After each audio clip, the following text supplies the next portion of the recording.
Okay, let's do this one more time. Bum, bum, bum, bum.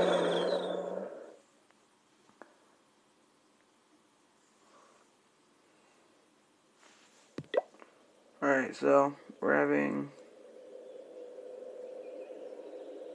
Alright, so that's cool. So if... Let's actually turn the music off first.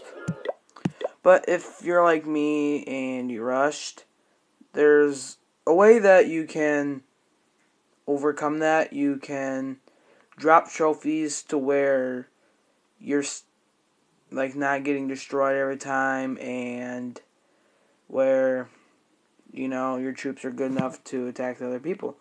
So like for me, for instance, I mean it's hard for me to attack because as you can see my troops suck, but I got a decent defense, so I stay around this pretty easily. But yeah. So